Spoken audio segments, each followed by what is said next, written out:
અને જ્યારે તેઓ યરુશલેમની નજીક આવ્યા ને જૈતૂનના પહાડ પાસે બેથફગે સુધી પહોંચ્યા ત્યારે ઈશુએ બે શિષ્યને મોકલીને કહ્યું કે તમે સામા ગામમાં જાઓ ને તેમાં પેસતા જ બાંધેલી એક ગધેડી તથા તેની જોડે બચ્ચું દેખશો, તેઓને છોડીને મારી પાસે લાવો. અને જો કોઈ તમને કંઈ કહે તો તમારે કહેવું કે પ્રભુને તેઓનો ખપ છે, એટલે તે તેઓને લાગલો મોકલી દેશે. હવે આ એ માટે થયું કે પ્રબોધકે જે કહ્યું હતું તે પૂરું થાય કે સિયોનની દીકરીને એમ કહો કે જો તારો રાજા તારી પાસે આવે છે, તે નમ્ર છે તથા ગધેડા પર, હા ખોલા પર એટલે ગધેડીના વછેરા પર સવાર થઈને આવે છે. ત્યારે શિષ્યોએ જઈને ઈશુએ તેઓને ફરમાવ્યું હતું તેમ કર્યું, અને તેઓ ગધેડીને બચ્ચા સુધા લાવ્યા ને પોતાના લુગડા તેઓ પર નાખ્યા, અને તે તેઓ પર સવાર થયો. અને લોકોમાંના ઘણા ખરાએ પોતાના લુગડા રસ્તામાં પાથર્યા ને બીજાઓએ ઝાડો પરથી ડાળીઓ કાપીને રસ્તામાં પાથરી. અને આગળ ચાલનાર તથા પાછળ આવનાર લોકે પુકાર્યો કે દાઉદના દીકરાને હોસાના, પ્રભુને નામે જે આવે છે તે આશીર્વાદિત છે, પરમ ઊંચામાં હોસાના. અને જ્યારે તે યરુશલેમમાં આવ્યો ત્યારે તે આખા નગરે ખબડી ઉઠીને કહ્યું કે એ કોણ છે? ત્યારે લોકોએ કહ્યું કે ઈશુ પ્રબોધક, જે ગાલિલના નાસરેતનો તે એ છે. પછી ઈશુ દેવના મંદિરમાં ગયો ને મંદિરમાં જેઓ વેચતા તથા ખરીદતા હતા તે સર્વને તેણે કાઢી મૂક્યા, અને નાણાવટીઓના બાજટ તથા કબૂતર વેચનારાઓના આસનો તેણે ઊંધા વાળ્યા. અને તેણે તેઓને કહ્યું કે મારું ઘર પ્રાર્થનાનું ઘર કહેવાશે એમ લખેલું છે, પણ તમે એને લૂંટનારાઓનું કોતર કર્યું છે. અને આંધળા તથા લંગડા તેની પાસે મંદિરમાં આવ્યા અને તેણે તેઓને સાજા કર્યા. પણ જે ચમત્કારો તેણે કર્યા તથા જે છોકરા મંદિરમાં મોટે ગાંઠે દાઉદના દીકરાને હોસાના કહેતા હતા, તેઓને જ્યારે મુખ્ય યાજકોએ તથા શાસ્ત્રીઓએ દીઠા ત્યારે તેઓ બહુ ગુસ્સે થયા. અને તેઓએ તેને કહ્યું કે તેઓ શું કહે છે તે શું તું સાંભળે છે? ત્યારે ઈશુ તેઓને કહે છે કે હા, બાળકોના તથા ધાવણાઓના મોંથી તે સ્તુતિ સંપૂર્ણ કરાવી છે. એ શું તમે કદી નથી વાંચ્યું? आइए प्रार्थना करें। हमारे जीवित परमेश्वर प्रभु यीशुआ, इन वचनों के लिए आपको धन्यवाद देते हैं। हम विनती करते हैं प्रभु यीशुआ मसीहा कि आप प्रभु यीशुआ मसीहा आपके इन वचनों के द्वारा हमसे बात करें और हमसे व्यवहार करें। आज प्रभु यीशुआ पाम संडे है, इस विषय को लेकर भी आप हमसे बात और व्यवहार करें। हम प्रार्थना करते हैं आप पवित्र आत्मा को हम पर उंडेल दें और पवित्र आत्मा इस वचन की सच्चाई में हमें लेकर जाएं, ताकि प्रभु यीशुआ इस वचन की सच्चाई हमें मुक्त कर दें, ताकि हम जैसे हैं वैसे न रहें, हम बदल जाएं और बदले हुए जीवनों से आप ही को मान और सम्मान देने वाले हो जाएं। ये हमारी प्रार्थना प्रभु यीशुआ मसीहा के नाम से करते हैं, साथ में कहेंगे आमीन। धन्यवाद प्रभु यीशु। बैठ सकते हैं। मैंने लास्ट वीक आपसे कहा था कि पाम संडे के ऊपर शायद नहीं बोलूंगा, लेकिन पाम संडे जो मेरा विषय थोड़ा सा अधूरा है, या तो मैं रिपीट करना चाहता हूँ अलग एंगल से, उसमें पाम संडे को लिया जा सकता है। जब इस बात को मैंने देखा तो मैं प्रभु यीशु को धन्यवाद देना चाहता हूँ। एनीवे, थोड़ा फास्ट हम जाते हैं। पाम संडे, खजूरीनो रविवार, और ये दिन ऐसा था कि बाइबल कहती है कि प्रभु यीशु मसीह जब यरूशलेम में उन्होंने प्रवेश किया, और जब यरूशलेम में प्रवेश किया तो चारों बाजू या तो दोनों बाजू लोग, पब्लिक खड़ी थी और ये खजूरी की डालियां लेकर होसाना होसाना होसाना ये चिल्ला रहे थे। बाइबल कहती है कुछ लोग जो सामने प्रभु यीशु गधी के बच्चे पर बैठकर जब आ रहे थे, बाइबल कहती है कुछ लोगों ने अपने रोब, अपने आउटर गारमेंट्स, झब्बाओ काढ़ी ना किया और उसको नीचे रख दिया। जब एक प्रेसिडेंट दूसरे प्रेसिडेंट को वेलकम करता है तो ये रेड कारपेट वेलकम दिया जाता है। जब प्लेन में वे उतरते हैं वहां से लाल जाजम, रेड कारपेट बिछाया हुआ होता है। और यहाँ पर ये लोग यीशु मसीह को इतना मान और इतना सम्मान दे रहे थे कि अपने आउटर गारमेंट्स उतार कर वे नीचे रख रहे थे, जब्बा नीचे मुकी रहेला, और यीशु मसीह उसके ऊपर चलते हुए आ रहे थे। अब ये याद रखना कि खजूरी के रविवार या तो पाम संडे में बहुत सारी बात सीख सकते हैं। एक बात ये भी सीख सकते हैं कि आज जो आपको मान देते हैं वो कल आपको मारने की कोशिश भी कर सकते हैं। आमीन। क्योंकि यही लोग जो यीशु मसीह को सम्मान दे रहे थे, 4 दिन बाद यही लोग चिल्ला रहे थे, मार डालो, मार डालो, मार डालो, इसको मार डालो, ये बचना ही नहीं चाहिए, ये जिंदा रहना ही नहीं चाहिए। बाजी कभी भी पलट सकती है। आमीन। जो आज आपकी वाह वाह करते हैं वो कल आपकी बुराई भी कर सकते हैं। यह आत्मिक जीवन की सच्चाई है, इससे हम दूर नहीं भाग सकते। बट एनीवे, मेरा मेन पॉइंट अलग है। तो ये जब सीधा चलकर यीशु मसीह वहां पर आ रहे थे, दूसरा पॉइंट भी दे देता हूं। दूसरा पॉइंट, ऐसा क्यों होता है, या तो इसके पीछे का एक मेन कारण क्या है। लोग आपके पास से अपेक्षा रखते हैं, और जब इस अपेक्षा के मुताबिक, एक्सपेक्टेशन के मुताबिक आप नहीं करोगे, समझ लेना ये लोग आपको सूली पर चढ़ा देंगे। पास्टर साहब 5,000 रुपए की अगर हेल्प कर दो तो अच्छा है, अगर पास्टर साहब ने मना कर दिया तो फिर बात बिगड़ सकती है। अपेक्षा रखी कि मिल जाए तो मेरा काम निकल जाए, लेकिन अगर पास्टर आपकी अपेक्षा के मुताबिक व्यवहार नहीं करेगा तो बात खत्म। यह आत्मिक जीवन की सच्चाई है। पास्टर साहब आप एक बार कह दो तो ये हो जाएगा, लेकिन पास्टर ने अगर नहीं कहा तो हो सकता है अभी वाह, अभी इसी को सूली चढ़ाओ। यहां पर यही था। यहूदी लोग ये कभी भूल नहीं गए थे, या तो कभी भूल ही नहीं सकते थे कि परमेश्वर ने इनको मिस्र की गुलामी से बाहर निकाला है। और इसीलिए जब इस समय ये लोग रोमन लोगों की गुलामी में जी रहे थे, इनको मंजूर नहीं था, और इसलिए ये अपने नियम शास्त्रों को अच्छी तरह से जानते थे, इनके नबियों को अच्छी तरह से जानते थे, जो वचन उनको दिया गया था कि इनका मसीहा आएगा, और जब इनका मसीहा आएगा राज स्थापित करेगा, और यहूदी लोग इसके साथ 1000 साल राज करेंगे। इसलिए ये लोग ये राह देख रहे थे। ये लोग ये भूल गए थे कि अगर अच्छी तरह से पुराने नियम को स्टडी किया जाए तो 2 बार मसीहा का आना था। पहली बार एज अ सर्वेंट, पहली बार इंसान के रूप में अपनी जान देने के लिए वो आने वाला था, लेकिन दूसरी बार जब वो आएगा तब वो राजाओं का राजा और प्रभुओं का प्रभु, जब आसमान, पृथ्वी और पृथ्वी तले हर घुटना टिक कर कबूल करेगा कि यीशु मसीहा ही प्रभु है। आमीन। लेकिन इस समय ये लोग ये बात चूक गए। इनकी अपेक्षा क्या थी?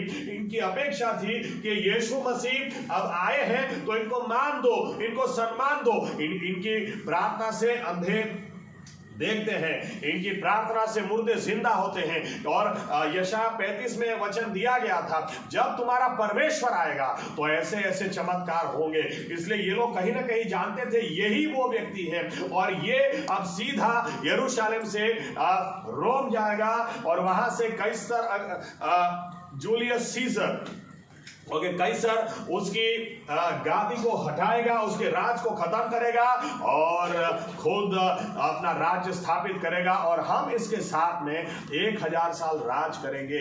लेकिन ऐसा कुछ हुआ ही नहीं। ये लोग क्योंकि बार बार क्या बोल रहे थे? होसाना, दाऊद के बेटे को होसाना, परम ऊंचावा होसाना। इनकी क्या एक्सपेक्टेशन थी? इनकी एक्सपेक्टेशन, इनकी अपेक्षा ये थी कि ये प्रभु यीशु अपना राज स्थापित करेंगे। लेकिन जब इन्होंने ऐसा देखा, लिखा है 12 आयत से आगे, लेकिन यीशु मसीह रोम की ओर गए ही नहीं, यीशु मसीह तो मंदिर में गए, और मंदिर में गए और क्या किया? ऐसा लिखा है, अंदर जाकर चाबुक उठाई और सबको उधर पीटना शुरू कर दिया, उल्टा सीधा, टेबल इधर का उधर, उधर का इधर। और यीशु मसीह ने क्या कहा?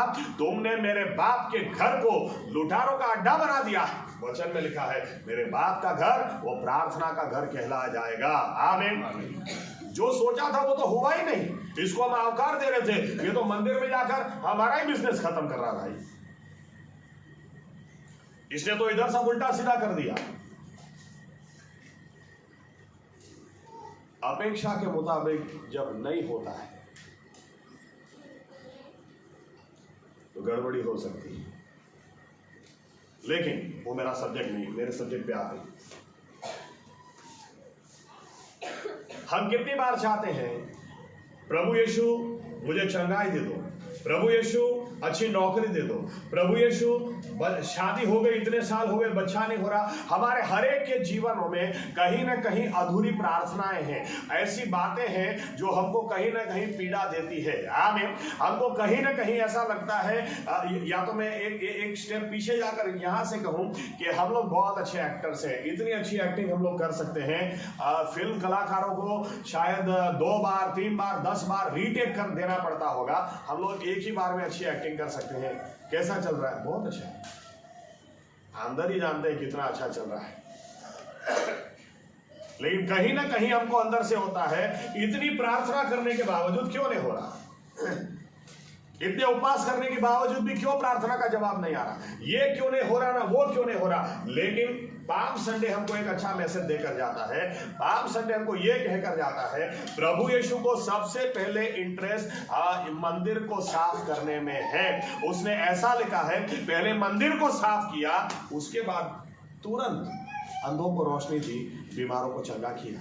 आमीन। हम चाहते हैं मुझे ये आशीष मिले, वो आशीष मिले, ये काम हो जाए, वो काम हो जाए। अरे प्रभु यीशु को कुछ नामुमकिन नहीं है, वो सब कुछ करना चाहते हैं। लेकिन सबसे पहले चाहते हैं ये उनका जो मंदिर है ये शुद्ध हो जाए। आमीन। इस मंदिर में हम कितनी कड़वाहट लेकर घूमते हैं, इस मंदिर में कितना गुस्सा लेकर घूमते हैं, इस मंदिर के अंदर कितनी ऐसी सारी बातें लेकर घूमते हैं जो परमेश्वर को पसंद नहीं है। इसलिए प्रभु यीशु चाहते हैं, पाम संडे का मैसेज है कि सबसे पहले यीशु मसीह इस मंदिर को शुद्ध करना चाहते हैं। आमीन। या तो दूसरी तरह से कह दूं कि सबसे पहले यीशु मसीह चाहते हैं एक बिलीवर नम्र हो, उसके जीवन में पाप ना हो, उसके जीवन में मसीह यीशु को पसंद तो नापसंद ऐसी बातें ना हो।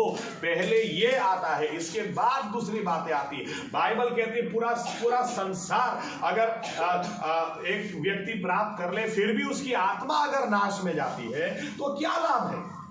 क्या लाभ है? आपके पास करोड़ों रुपए होंगे, लेकिन करोड़ों रुपए आपको स्वर्ग में नहीं ले जा सकते हैं। करोड़ रुपए आपको गुनाहों की आपका रिश्ता परमेश्वर से जोड़ नहीं सकते। सबसे पहले यीशु मसीह को यह इंटरेस्ट है आपका और मेरा रिश्ता उनके साथ जुड़े। आमीन। विश्वासी लोग भी कितनी बार बड़ी बड़ी अपेक्षा रखते हैं, लेकिन ये दिल में कितनी कड़वाहट, कितना गुस्सा और कितनी ऐसी सारी बातें लेकर घूमते हैं, इनको यही समझ में नहीं आता है। इसकी वजह से प्रार्थना का जवाब रुका पड़ा है। यीशु मसीह को कुछ नामुमकिन नहीं है। वो आज भी अंधी आंखों को खोल सकता है, वो आज भी कैंसर को मिटा सकता है, आज भी मुर्दों को जिंदा कर सकता है। लेकिन सबसे पहले वो चाहते हैं, पहले मेरे बेटे मेरी बेटी तू सीधा हो जा, तू शुद्ध हो जा। आमीन। पहले उसको मंदिर को साफ करना है, बाद में चंगाई तो आएगी ही, आशीष तो आएगी ही। पहले हमारा रिश्ता उसके साथ ठीक हो जाए। आमीन। घर जाकर पढ़ना है किस्सा यहोशुआ 6 और 7। यहोशुआ 6 अध्याय में लिखा है, इन्होंने यरीको को हरा दिया। यरीको बहुत बड़ा शहर था और उस जमाने का सबसे शक्तिशाली किला था, और यरीको को इजरायली लोगों ने इतनी आसानी से हरा दिया। 6 दिन तक ये लोग घूमते रहे, एक राउंड। 7वें दिन परमेश्वर ने बोला था 7 राउंड मारे, और 7वीं बार राउंड मारते ही ब्यूगल बजाया, नरसिंगा बजाया और बस जीत लिया, हो गया। लेकिन परमेश्वर ने एक बात बोली थी कि ये शहर मैं तुम्हें दे रहा हूं, तो इसमें से जो भी मिलेगा वो मेरा, तुमको मैं दूंगा, आशीष दूंगा, लेकिन यरीको शहर में जो भी आएगा वो मेरा। फिर भी बाइबल बताती है इजरायली लोग इतने बड़े शहर को हरा दिया, लेकिन लिखा है आई, बहुत छोटा शहर, इस शहर के सामने गए, हार गए। कैसे हार सकते हैं? हार गए, फिर भी हार गए। और यहोशुआ परमेश्वर के आगे झुक गया और रोने लगा कि प्रभु कैसे हम हार गए। यहोवा देव ने क्या कहा, ऐसा लिखा है, तू खड़ा हो जा, इधर रो मत मेरे सामने, और जाकर खोज उस व्यक्ति को जिसने पाप किया है, पाप की वजह से तुम हार गए। परमेश्वर ने कहा था सब कुछ मेरा है, लेकिन फिर भी लिखा है अखान करके एक व्यक्ति था, उसने सोना चांदी मार लिया और अपने लिए गड्ढा खोद के संभाल लिया। परमेश्वर ने कहा पहले तुम्हारे बीच में से पाप दूर करो, और जब इस पाप को दूर किया, बाइबल बताती है इसके बाद आई को आराम से हरा दिया। प्रभु यीशु तुमको आशीष देना चाहते ही हैं, लेकिन विश्वासी को पहले नम्र होना जरूरी है। आमीन। पहले झुक जाना जरूरी है। हम ऐसे व्यवहार नहीं कर सकते हैं, या तो मैं ऐसे व्यवहार नहीं कर सकता हूं कि सब गुनहगारों सुनो मेरा।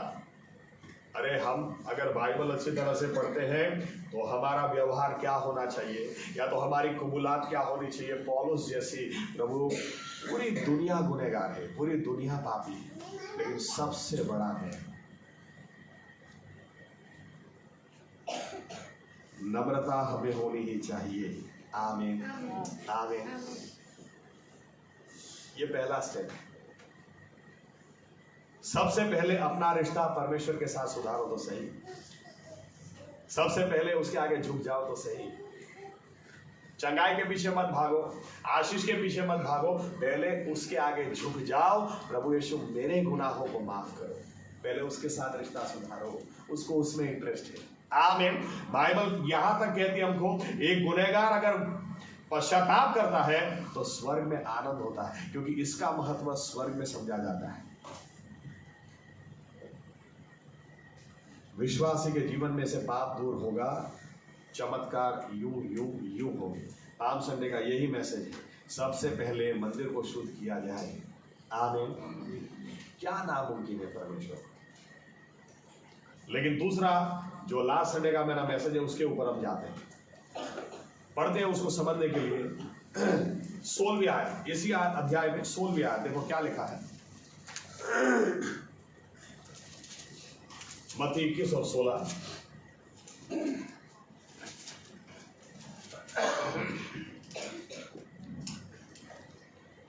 અને તેઓએ તેને કહ્યું કે એઓ શું કહે છે તે શું તું સાંભળે છે? ત્યારે યીશુ તેઓને કહે છે કે હા, બાળકોના તથા ધાવણાઓના મોંથી તે સ્તુતિ સંપૂર્ણ કરાવી છે, એ શું તમે કદી નથી વાંચ્યું? देखो क्या लिखा है, नहीं वाच्यू, पढ़ा नहीं है क्या कभी? तो किधर पढ़ा? इधर हाथ रखो और देखो भजन संहिता 8 और 2, गीत शास्त्र 8 और 2, Psalms 8 and 2।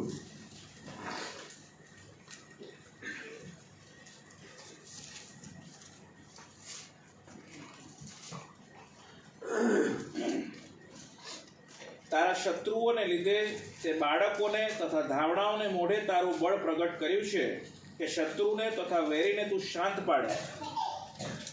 अब देखो क्या लिखा है, Thou has ordained strength। इधर क्या लिखा है, बल। और यीशु मसीह ने क्या कहा उधर? क्या तुमने पढ़ा नहीं, बच्चों के मुंह से स्तुति निकलेगी। दोनों को मिलाओ तो इसका मतलब क्या है, स्तुति में बल है, स्तुति में सामर्थ है। आमीन। जब बच्चे स्तुति करने लगे तो बड़े लोग ये कहने लगे, देखो तू सुनता नहीं है क्या बच्चे क्या करते हैं। मुझे तो कई बार ऐसा ही लगता है, कई लोग अपने चर्च से बहुत ईर्ष्या करते हैं। लगता है क्या करते हैं मुझे पता है। सूरज चर्च में छोटा लड़का, अभी मैंने बोला गवाही खत्म हो गई तो ऐसे खड़ा हो गया, क्योंकि सूरज चर्च में सब नीचे बैठे। तो मुझे लगा कुछ बोलना है, आगे चल इधर आके बोलता है, आगे का भूल गया। कशी खोट પડશે નહીં, બસ એટલું જતો રહે। यहोवा मारो पाड़क छे, તેથી કશી ખોટ પડશે નહીં। आगे का भूल गया, उसको याद ही नहीं यार, कशी खोट પડશે नहीं। मैंने कहा बस आमीन, बहुत हो गया। कशी खोट પડશે नहीं, ये कबूलात होनी चाहिए। आमीन। गमे थे कोई भी हालात कैसे हो। मैंने कहा दूसरे चर्च के लोग, इनका चर्च में इतना छोटा लड़का ऐसे आयत बोलता है, इतनी हिम्मत से आगे आगे बोल के जाता है। आपको लगता नहीं है ये लड़का थोड़ा सा बड़ा होगा, ये अध्याय बोलेगा, छोटी उम्र में परमेश्वर की आत्मा से भर गया तो इसके द्वारा लोग चंगे भी होने लगेंगे, इसके हाथ रखने से आत्मा से भी लोग भर जाएंगे। आमीन। यहां पर जब छोटे बच्चे चिल्लाने लगे, फरोशों से नहीं रहा गया। अरे आनंद होना चाहिए ना, छोटे बच्चे स्तुति कर रहे हैं। एनीवे, यीशु मसीह ने कहा, तुमने कभी सुना नहीं क्या, स्तुति में सामर्थ है। आमीन। और कितनी सामर्थ है देखो फिर से एक बार, भजन संहिता 8 और 2। તારા શત્રુઓને લીધે તે બાળકોને તથા ધાવણાઓને મોઢે તારું બળ પ્રગટ કર્યું છે કે શત્રુને તથા વેરીને તું શાંત પાડે. शत्रु ने वेरी ने शांत पाड़े. मेरा इंग्लिश ट्रांसलेशन को अगर मैं पकड़ूं, Thou shall still your enemies. तेरे दुश्मन चकित रह जाएंगे, चकाचौंध रह जाएंगे. जब स्तुति की जाएगी दुश्मन को समझ में नहीं आएगा कि क्या करूं, क्यों स्तुति में सामर्थ्य है.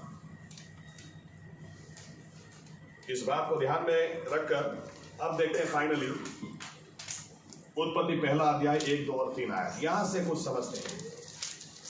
उत्पत्ति 1, 2 और 3.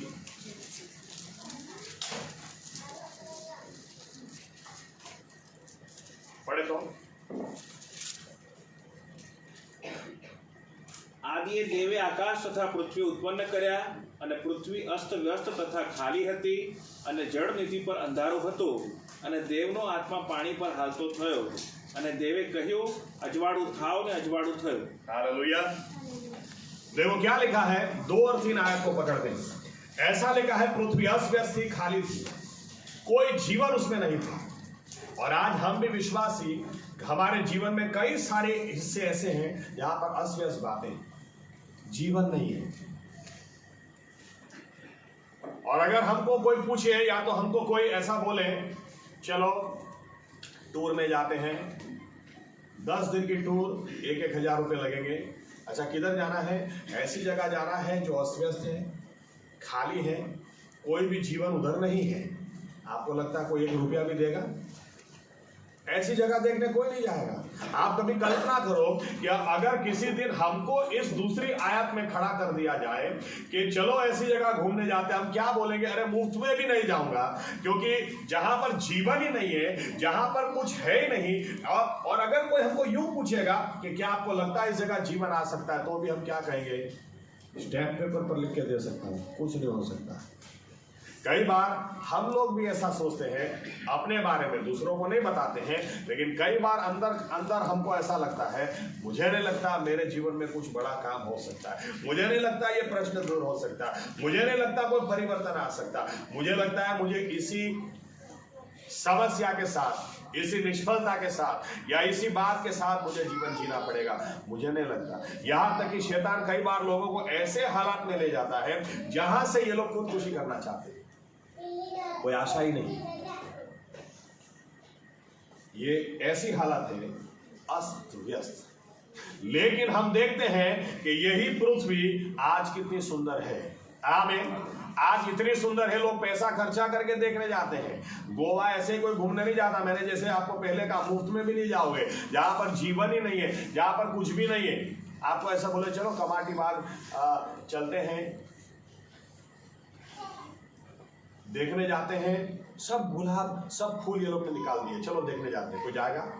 अरे फूल ही नहीं, क्या देखने जाने का, हमारा फूल. आमीन. पैसा खर्चा करके कहां जाओगे? ऐसी जगह देखने जैसे जीवन दिमाग फ्रेश हो जाए. आमीन. यही पृथ्वी को परमेश्वर ने कितना सुंदर बनाया. आप कभी भी घूमने जाओगे ना, आप चलो कश्मीर घूमने चले गए, गोवा चले गए, किधर भी चले गए, अरे विदेश चले जाओ, लेकिन जब कुदरती सौंदर्य को देखना तब अपने आप को एक बात जरूर याद दिलाना, एक समय ऐसा था कुछ भी नहीं था, लेकिन मेरे परमेश्वर ने ये बना दिया. हालेलुया. कुछ भी नहीं था. हम लोग शायद 5, 6, 7 साल पहले गोवा जब गए थे, मुझे आज भी याद है, समंदर के किनारे जब मैं वहां पर खड़ा था, एकदम से मुझे ख्याल आया, जब मौजे ऐसे आ रहे थे, मैं सोचने लगा एक समय सिर्फ पानी था, ये भूमि थी ही नहीं, खड़े रहने की जगह थी ही नहीं, लेकिन परमेश्वर ने, मेरे परमेश्वर ने, बाइबल के परमेश्वर ने तीसरे दिन कहा भूमि बाहर आओ, और आज मैं उस जगह खड़ा हूं. हालेलुया. ये परमेश्वर था. आमीन. इतना अद्भुत उसने बना दिया, इतनी अद्भुत रचना की, कुछ भी नहीं था.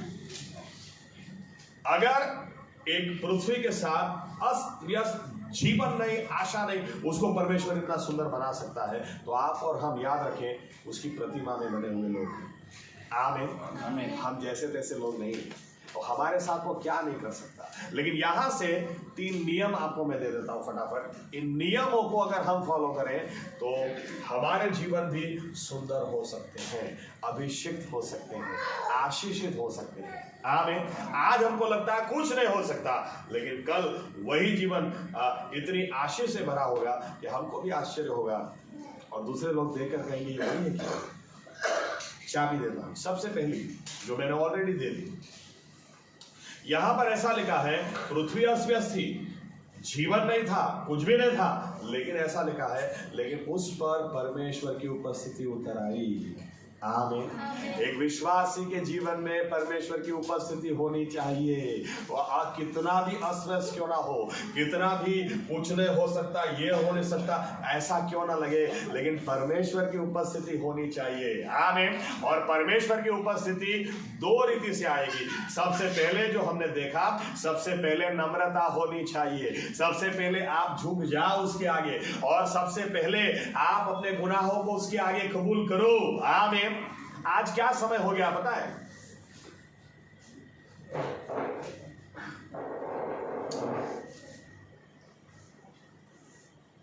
जोएल ने भी, जोएल बोलते हैं मेरा उदाहरण नहीं देने का,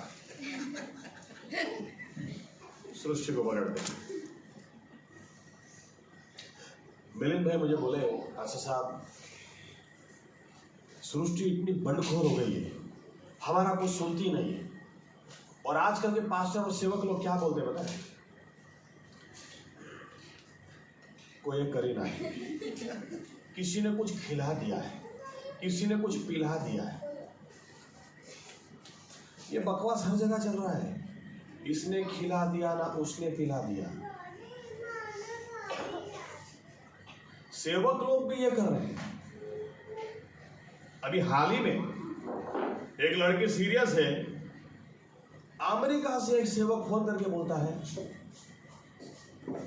सांप नु झेर पीड़ाएगी, सांप नु झेर पीड़ाएगी मुझे। मैं बोला एक रिपोर्ट के अंदर आ नहीं रहा है, एक किधर से सांप नु झेर पीड़ाएगा, प्रार्थना करने भाई। आमीन। कितनी बकवास करते, और लोगों को भी यही अच्छा लगता है। लोगों का प्रॉब्लम है। पास्टर साहब आपको कुछ प्रभु ने दिखाया, अभी मैं बोलूंगा प्रार्थना करते हैं। मैं क्या बोलूंगा पता है? प्रार्थना करते हैं, लेकिन एक बात बताऊं, आप पहले अपना पाप कबूल करो। आपका पाप कबूल करो। आदम तूने फल खाया, ये क्या बोलता है? नहीं, कोई के करी ना हवाई, तूने फल खाया कि नहीं, बात करना भाई। आज यही चल रहा है, इसने खिला दिया, उसने पिला दिया, उसने, मैं तो कोई पाप नहीं।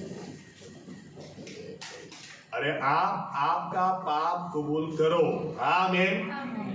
यीशु मसीह पहले आपको ठीक करना चाहते हैं, आपके साथ का रिश्ता ठीक करना चाहते हैं, और यहां पर उसने खिला दिया। अरे जिसका परमेश्वर के साथ रिश्ता है, बाइबल बोलती है जहर पिलाएगा तो भी कुछ नहीं होगा। आमीन। तो ये लोग को हो कैसे जाता है सर? इसने खिला दिया, उसने पिला दिया, कैसे हो जाता है? क्योंकि खुद का जीवन ठीक नहीं है।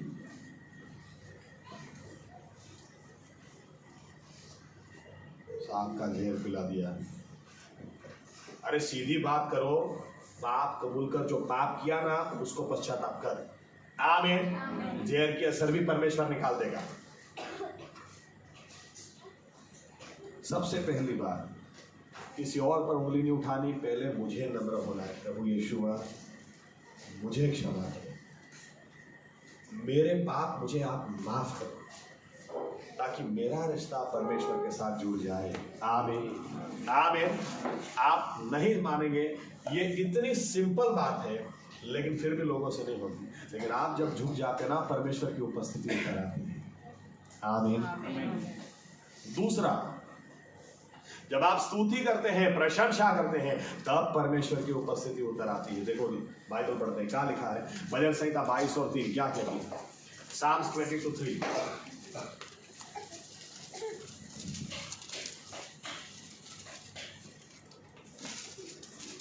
તો પણ હે ઇસ્રાએલના સ્તોત્ર પર બિરાજનાર તું પવિત્ર છે.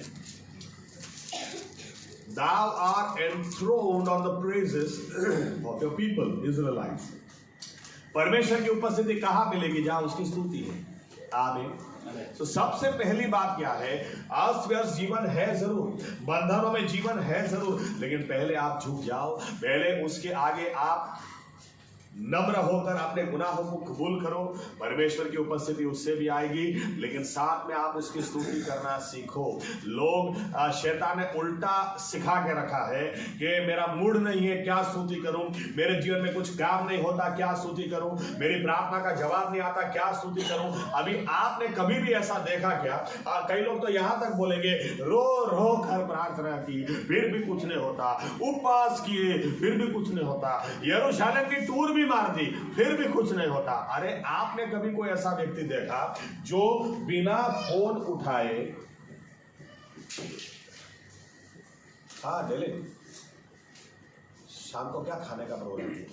आपको पता है लोग देखेंगे बोलेंगे पागल है, किसके साथ बात कर रहा है अकेला अकेला।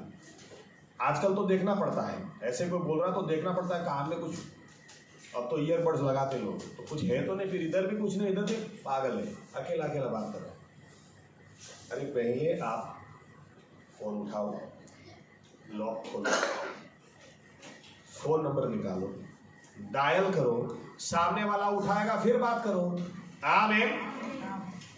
कौन से परमेश्वर के साथ आप बात कर रहे हैं जब उसकी उपस्थिति उतरी ही नहीं है? आपके आंसू से उसकी उपस्थिति नहीं उतरने वाली है, स्तुति से उतरती बाइबल कहती है। आमीन। और स्तुति में जब उसकी उपस्थिति उतरती है तो इतनी महिमा में आती है कि बाइबल कहती है तुम्हारे दुश्मन भी चकित रह जाते। प्रभु यीशु ने कहा स्तुति में पराक्रम है। आमीन।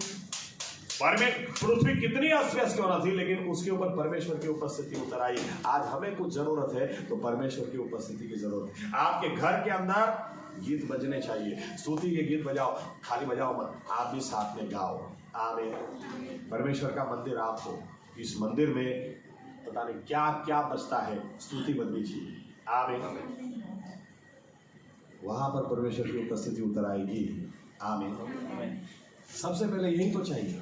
कई लोग मुझे बोलते हैं, कई लोगों को पहले बहुत विचित्र लगता था, शायद आज दिमाग में उतरता। कई लोग मुझे बोलते थे कि बादशाह साहब ये व्यसन छूटता ही नहीं है। मैं बोलता था पहले पाप पश्चाताप करो और गीत बहुत सारे गाओ, स्तुति करो।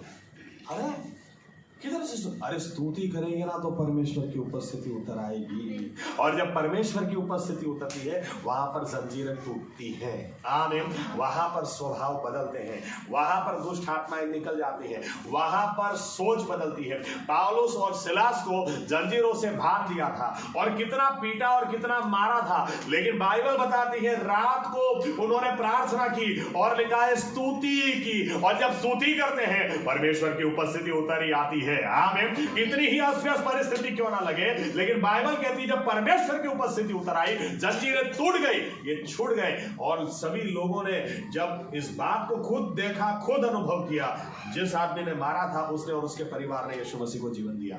आमीन। आप ये ऐसा है, चलो जोवेन को फिर भी एग्जांपल ले लेते। जोवेन नीचे से चिल्लाएगी पप्पा, हाँ बेटा वो मेरी फ्रेंड के वहां जाना है लेकिन वो बीच में कुत्ता है, आप जरा खड़े रहो ना। अच्छा ठीक है। और फिर मैं जब जाके खड़ा रहता हूँ फिर ये हीरोइन हो जाती, कुत्ते से डर ही नहीं आता। और अगर मैं साथ में चलूं तो ये कुत्ते को मार भी सकती है क्योंकि पापा साथ में है। आमीन। यही तो है, बहुत सारी ऐसी समस्याएं जो हमको डराती है, हमको उसके बीच में स्तुति करनी है ताकि परमेश्वर की उपस्थिति उतर आए। आमीन। जो चीजें आज हमको डराती है परमेश्वर की उपस्थिति उतर आएगी, लिखा है उसकी उपस्थिति उतर आएगी तो स्तुति करेंगे तो शत्रु चकित रह जाएंगे। आमीन। आमीन। स्तुति में इसीलिए सामर्थ्य है क्योंकि स्तुति परमेश्वर की उपस्थिति को उतार ले आती। हम लोग चर्च में आकर डायरेक्टली संदेश, चलो बाइबल खोलते हैं, डायरेक्ट कर सकते हैं ना, क्यों नहीं करते? अरे पहले परमेश्वर की उपस्थिति को उतार लाओ, इसलिए स्तुति करते हैं। आमीन। और इसीलिए स्तुति आपके मुंह से निकलनी चाहिए। जब घुटनों पे भी हम जाते हैं बोलते हैं स्तुति करो, तो स्तुति करो ना। स्तुति का सिंपल मतलब क्या है? प्रशंसा करो, किसी के गुण को लेकर प्रशंसा करो। आमीन। मैंने आज तक ऐसा लड़का नहीं देखा जिसने लड़की को यूं कहा हो, बुरा मत लगाना, लेकिन दुनिया की सबसे अगली और कदरूपी तू ही तो है, और लड़की बोले मैं शादी करूंगी तो सिर्फ तुम्हारे साथ करूंगी। ऐसा है क्या? होता कभी? तब लड़की को पटाने के लिए कितना प्रशंसा, ओ हो तेरे बाल, तेरी आंखें, खाने में डबल नमक डाला फिर भी। आज तक ऐसी खिचड़ी खाई नहीं, थोड़ा नेक्स्ट टाइम नमक कम डाला, लेकिन क्या टेस्टी बना है। पटाने के लिए कितना बोलना पड़ता है, उसी से करीबी होती। विश्वासी लोग आज प्रभु यीशु की स्तुति करना सीखो, इसी से करीब, क्योंकि परमेश्वर वहीं पर उतर आता है जहाँ उसकी स्तुति है। आमीन। और हमारा परमेश्वर कैसा है, किसी इंसान की अगर हम प्रशंसा करेंगे उसमें थोड़ा झूठ हो भी सकता है, बड़ा चढ़ा के बोल भी सकते हैं, लेकिन बाइबल का जो परमेश्वर है कितना भी बड़ा चढ़ा के बोलो उससे भी बढ़कर वो है। आमीन। राजाओं के राजा आप ही तो हैं, आज का दिन बनाने वाले आप ही तो हैं, आप ही तो शुद्ध और पवित्र परमेश्वर है। दूत जिसकी आराधना दिन रात करते आप ही तो है। अरे बोलो ना, स्तुति करो, स्तुति करेंगे तो उसकी उपस्थिति उतर आती है। आमीन। कई लोगों को तो संडे याद आता है चर्च में, चलो स्तुति। अरे नहीं भाई, आप जहां हैं, जिस हाल में, कौन सा दिन, कौन सा टाइम, स्तुति करो, क्योंकि परमेश्वर वहां पर उतरता है जहाँ स्तुति। आमीन। और एक बात, आखिरी पॉइंट, परमेश्वर की उपस्थिति उतर जरूर आई, लेकिन इससे हालात बदल नहीं गए। हालात कहां से बदले? फिर लिखा है तीसरी आयत में, परमेश्वर ने बोलना शुरू किया, उजियाला हो जाओ, और हो गया। आमीन। पहले उसकी उपस्थिति उतर आई और उसके बाद उसने जब बोलना शुरू किया तो परिस्थिति और हालात बदलते चले गए, और 6 दिन के बाद ये पृथ्वी एकदम सुंदर और अद्भुत बन गई। आमीन। यही नियम हमारे लिए। क्यों हमारे लिए? मैंने कहा आपको शॉर्ट मैसेज दूंगा, इसलिए ज्यादा डीप में नहीं ले जाता। सिंपल, परमेश्वर ने उसकी प्रतिमा में हमें बनाया है। आमीन। और मृत्यु और जीवन हमारी भी जबान में रखा है। आमीन। जहाज को जिस तरह से एक पतवार, एक सुकान दिशा देती है, बाइबल बताती है, उसी तरह से याकूब 3 और 4 और 5 में, उसी तरह से हमारी जबान, यानी परमेश्वर ने उसकी प्रतिमा में जब हमें बनाया तो यह अनुग्रह हमें भी दिया है। अगर हमारे मुंह से जीवन निकलेगा तो जीवन हम पाएंगे। आमीन। और मृत्यु निकलेगा, जो जैसा इस्तेमाल करेगा वैसा फल वो पाएगा। अब परमेश्वर की, इसीलिए परमेश्वर की उपस्थिति पहले आ जाए, उसके बाद हम वचन देते हैं। आमीन। उसके बाद संदेश देते हैं। लेकिन अब आपको एक होमवर्क हमेशा के लिए, एक आयत, आखिरी आयत पढ़ते हैं, इसके बाद में खत्म करता हूं। यशाया 55 10 और 11। आइज़ाया 55 10 और 11।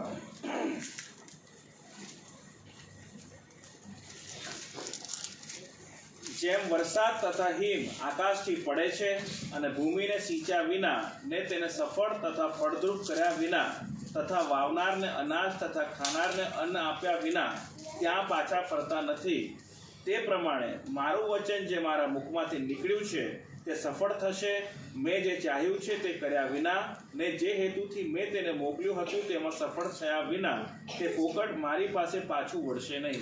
देखो परमेश्वर का क्या वचन कहता है, अगर उसके मुंह से कुछ वचन निकला, उसका वचन अगर निकला, वो बिना फल लिए वापस नहीं आता है। आमीन। इसीलिए हमें अपना दिमाग नहीं लगाना है। अगर परमेश्वर की उपस्थिति जब आपकी नम्रता से, गुनाहों की माफी से और स्तुति आराधना से जब उतर आती है, उसके बाद हमें वचन लेकर उसको बोलना है। परमेश्वर का वचन बोलो, इसमें गारंटी है। ये वचन जब मुंह से निकलता है, ये बिना फल लिए वापस नहीं आता है। आमीन। इसलिए आप घर में भी स्तुति करो, आराधना करो, नम्र होकर यीशु मसीह का लहू अपने आप पर ले लो, लेकिन वहां से बात खत्म नहीं होती। इसके बाद आप वचन बोलना शुरू करो, क्योंकि परमेश्वर का वचन आप बोलो। जब आप मुंह से बोलते हैं, लोगों ने, देखो लोग हमारे बारे में क्या बोलते हैं वो इंपॉर्टेंट नहीं है, हम खुद अपने बारे में क्या बोलते हैं ये ज्यादा इंपॉर्टेंट है। आमीन। यीशु मसीह को तो लोगों ने कह दिया, ये तो बाल जबुल, या तो बाल दुष्ट आत्मा इसको लगी हुई है। इन शॉर्ट अगर बोलूं, ये दुष्ट आत्मा से काम करता है। यीशु मसीह अपने बारे में क्या बोलते थे? जीवन का जल मैं हूं। जीवन की रोटी मैं हूं। आमीन। दूसरे क्या बोलते थे इससे फर्क नहीं पड़ता, आप अपने बारे में क्या बोलते हैं और ये आपके मुंह से निकलना चाहिए। और सबसे बेहतर तरीका वचन जो बोलते हैं वही आप अपने बारे में बोलें। लोग कहेंगे तुमसे कुछ नहीं होगा, तुम श्रापित हो, तुम जीवन में कुछ नहीं कर पाओगे, तुम कहीं से कहीं नहीं जा पाओगे। लोग तो बैठे ही हैं हमको श्राप देने के लिए, लेकिन आपके वचन, आपके मुंह से ये वचन निकलना चाहिए, परमेश्वर ने भय और आश्चर्य के साथ मेरी रचना की है, मैं कोई सामान्य व्यक्ति नहीं, उसकी दृष्टि में मैं मूल्यवान हूं, उसकी दृष्टि में मैं सम्मान के पात्र हूं, इतना कि वो आपको मुझे छूने नहीं देगा, पानी में मुझे डूबने नहीं देगा, वो मेरे साथ में है, वो मुझे कभी नहीं छोड़ेगा, मुझे कभी भी नहीं त्यागेगा। यशायाह 43:18। हो सकता आज मेरे जीवन में अस्वस्थ आते हैं, हो सकता आज मेरे जीवन में कोई बातें ठीक नहीं दिखाई दे रही, कोई भाव नहीं पूछता, लेकिन मेरा परमेश्वर इस रेगिस्तान से, इस उज्जड़ जगह से भी वो नदियों को बहाएगा, यहां पर वो हरियाली लाएगा और जरूर मुझे आशीषित कर कर दूसरों के लिए आशीष का कारण बनाएगा। उसका वचन कहता है मैं तुझे पूछ नहीं, मैं तुझे शेर बनाऊंगा। तेरे सामने दुश्मन एक दिशा से आएगा जरूर, लेकिन 7 दिशा में वो भागेगा। परमेश्वर का वचन आपके मुंह से बोलो, जो मुझे सामर्थ्य देता है उसकी सहायता से मैं सब कुछ कर सकता हूं। मेरे खिलाफ एक भी उठा शैतान का हथियार सफल नहीं होगा और मेरे खिलाफ बोलती हर जबान वो खुद ही दंडित होगी, क्योंकि परमेश्वर का जो बच्चा है उसको परमेश्वर ने ये वारिस, ये इनहेरिटेंस में वारसा में आप यूचे। आमीन। आपके मुंह से क्या निकलता है वो बहुत जरूरी है। आज हम लोग ज्यादातर लोगों का सुनते हैं और लोगों का सुनते हैं और फिर लोगों का सुनकर क्या बोलते हैं, मेरा कुछ नहीं होगा। नहीं नहीं नहीं, जो नियम है उसको इस्तेमाल करो। आज कितना ही जीवन अस्वस्थ क्यों ना लगे, लेकिन सबसे पहले प्रभु यीशु के आगे झुक जाओ, उसके साथ सुलह कर लो और उसको मान और सम्मान दो। हालात कैसे भी क्यों ना हो, हालात अच्छे होंगे तो कोई भी स्तुति कर सकता है, लेकिन परमेश्वर तो हर हाल में स्तुति के लायक है और स्तुति में बल है, स्तुति में सामर्थ है। जब आप स्तुति करते हैं वो आपकी परिस्थिति में, आपके हालात में वो उतर आता है, और जब वो उतर आता, बाइबल कहती है दुश्मन चकित रह जाता है। इसके जैसा है कि अब दुश्मन हो हा कर रहा था, आपने स्तुति आराधना शुरू कर दी, और जब परमेश्वर उतर आया, अब परमेश्वर खुद उतर आए, तो वो दुश्मन क्या चूचा कर सकता है, क्या आवाज कर सकता है। फिर हमको खाली इतना ही करना है, चाकू लेना है, खत्म। वो चाकू क्या है? परमेश्वर का वचन जो हमारे मुंह से निकलता है। आमीन। आपके मुंह से क्या निकलता है? बहुत मंदी है, बहुत हालत खराब है, आपके मुंह से क्या निकलना चाहिए? सही में मंदी तो है, उसको रखो अपनी जगह, सही में पृथ्वी अस्त-व्यस्त है, सही बात है, लेकिन परमेश्वर की उपस्थिति उतार लाओ ना। और जब उसकी उपस्थिति उतरती है तो बोलो उजियाला हो जाओ, हो जाएगा। आमीन। आमीन। डॉक्टर ने कह दिया, अगर उसके रिपोर्ट आ गए कि ये नहीं हो सकता, वो नहीं हो सकता, अरे आप झुक जाओ। आमीन। और आप झुक जाओ और आप ऐसे हालात में स्तुति आराधना करो, और जब उसकी उपस्थिति उतर आए आप मुंह से बोलो, उसके कोड़ों की मार से, उसके घाव से मैं चंगा हो चुका हूं और हो जाओगे। आमीन। क्योंकि परमेश्वर का वचन आपके मुंह से निकला, वो बिना फल लिए कभी वापस नहीं आता। आमीन। कुछ भी मत बोलो, परमेश्वर का वचन बोलो। आमीन। पाम संडे का मैसेज यही है कि प्रभु यीशु सब कुछ करना चाहते हैं, पहले हमें सुधारना चाहते हैं, हमें बदलना चाहते हैं। आमीन।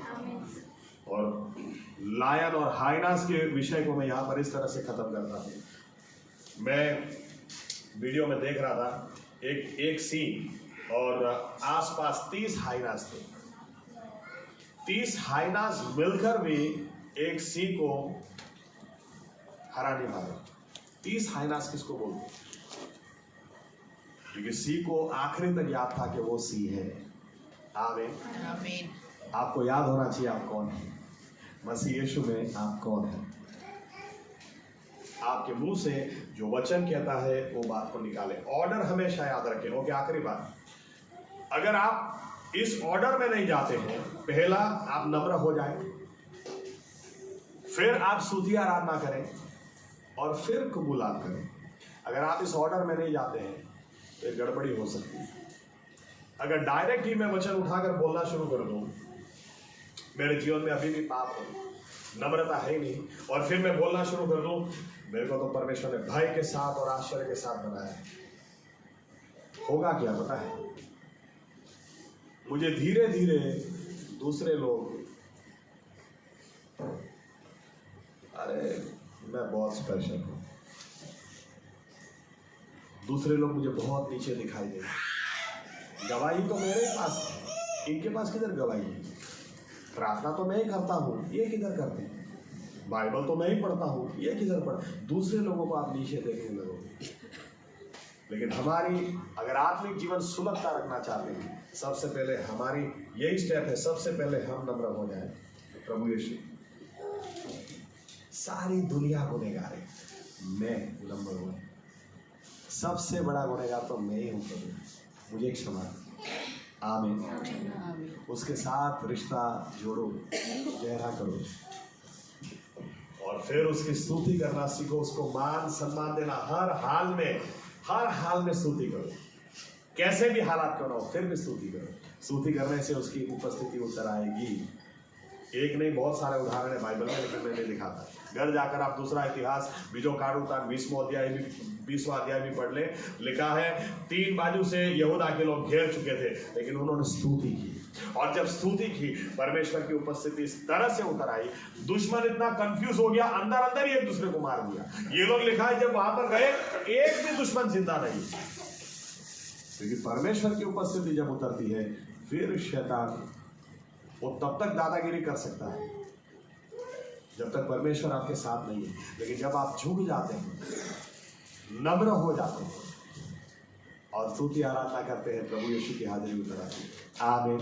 लेकिन उतना काफी नहीं है, उसके बाद वचन को बोलना शुरू करें, हर रोज वचन। मैं पर्वतों की ओर मेरी दृष्टि को लगाऊं, मुझे कहां से सहायता मिलेगी? लेकिन जिस परमेश्वर यहोवा ने आसमान और पृथ्वी को बनाया, वो मेरी हर जरूरियात पूरी करेगा। होगा, दिन को सूर्य, रात को चंद्र मुझे बीमार नहीं कर सकता, नहीं करेगा।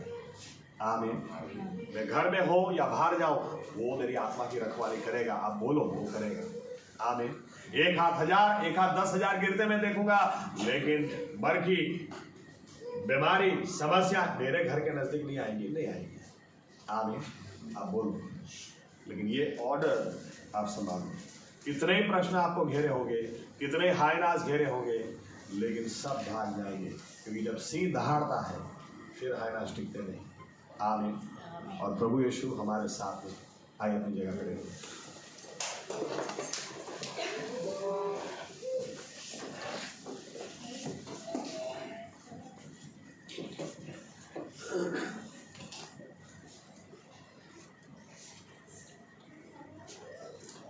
निर्णय करें, इस ऑर्डर में हम चलेंगे, और अगर इस ऑर्डर में चलेंगे, नम्र होंगे और उसकी स्तुति आराधना हर हाल में हर समय करेंगे, और वचनों को बोलेंगे, तो आज जो जीवन अस्त व्यस्त लग रहा है, जिस तरह से परमेश्वर ने पृथ्वी को सुंदर कर डाली, भव्य बना दी, हमारे जीवनों को भी वो भव्य बना देगा।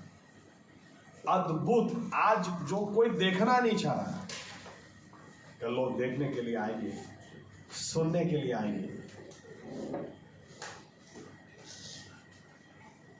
आज जो श्रापित जीवन लग रहा है, कल आशीषित दिखेगा।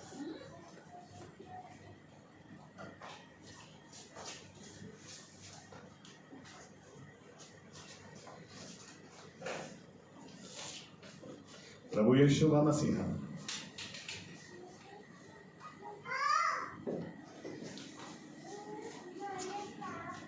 ऐसा ही हमारे साथ हो। सबसे पहले आपके साथ हम रिश्ता ठीक करें। अंधों को रोशनी तो आज भी आप दे सकते हैं, बीमारों को चंगाई तो आज भी दे सकते हैं, लेकिन आप सबसे पहले मंदिर को ठीक करना चाहते हैं। आप सबसे पहले हमारे जीवन में जो बातें हैं और न होनी चाहिए, उसको आप निकालना चाहते हैं। आप ही की मर्जी पूरी हो प्रभु। और जब आपके साथ का हमारा रिश्ता ठीक हो, हम स्तुति करना सीखें, हर हाल में आपकी प्रशंसा करना सीखें, क्योंकि आपकी उपस्थिति को उतार ले आती है। और इसीलिए लिखा, स्तुति में सामर्थ है, स्तुति में बल है। दुश्मन चकित रह जाता है जब तक वो जानता है हम अकेले हैं।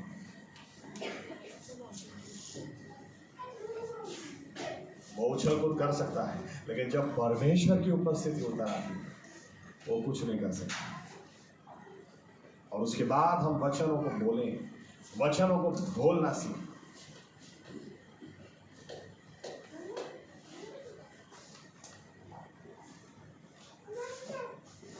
प्रभु यीशु, ऐसा ही हम करेंगे ताकि जो चाबी आपने हमको दी है, हमारे जीवन में आज भी बहुत सारी अनिश्चितताएं, बहुत सारी अस्त-व्यस्त बातें हैं, बहुत सारी बातें ऐसी हमको लगता है ये कभी बदल ही नहीं सकता, ये कभी चेंज हो ही नहीं सकता, ये कैसे होगा, वो कैसे होगा। लेकिन चाबी आपने दी है, जरूर होगा। हम इस मुताबिक करेंगे और किसी भी हाल में इन चाबियों को हम भूल न जाए। इसलिए आपके लहू से हमारे हृदय में इसको हम सील करते हैं, आपकी स्तुति करते हैं, आपकी प्रशंसा करते हैं, आपको मान और महिमा देते हैं। और ये प्रार्थना प्रभु यीशु मसीह के नाम से करते हैं। आमीन। धन्यवाद प्रभु यीशु।